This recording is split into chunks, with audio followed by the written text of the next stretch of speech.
భగవద్గీత 72వ రోజు 26వ శ్లోకం. అథ చైనం నిత్యజాతం నిత్యం వా మన్యసే మృతం తథాపి త్వం మహాబాహో నైవం శోచితుమర్హసి. అథ చ ఏనం నిత్యజాతం నిత్యం వా మన్యసే మృతం తథాపి త్వం మహాబాహో న ఏవం శోచితుం అర్హసి.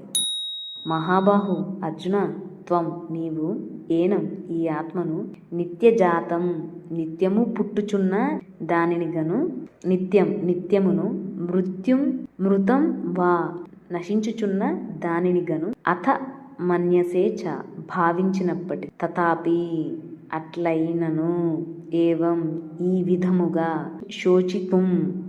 శోకింప నా అర్హసి తగవు.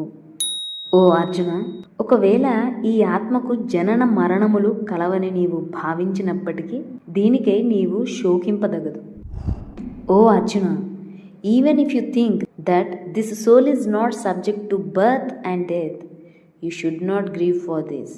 ఇప్పటి వరకు శ్లోకంలో ఆత్మకి చావు లేదు, సో నువ్వు దీని గురించి బాధపడొద్దు, నీ డ్యూటీ నువ్వు చేయని చెప్తున్నాడు. తల్లిదండ్రులు ఎంత సర్ది చెప్పినా, గురువులు ఎంత సర్ది చెప్పినా ఒక్కొక్కసారి మనసుకి తోచకపోవచ్చు, అనిపించకపోవచ్చు. కనుక ఇప్పటి వరకు నేను చెప్పినట్టు ఈ ఆత్మకి చావు లేదు అనేది నీకు అర్థం కాకపోయినా, అనుకున్నట్టు ఒకవేళ ఈ ఆత్మ ఈ సోల్కి బర్త్ అండ్ డెత్ ఉంటుంది, దానికి లోబడే ఉంటుందని నువ్వు అనుకున్నా సరే నువ్వు సాడ్ ఫీల్ అవ్వకూడదు, శోకించకూడదు అని చెప్తున్నారు.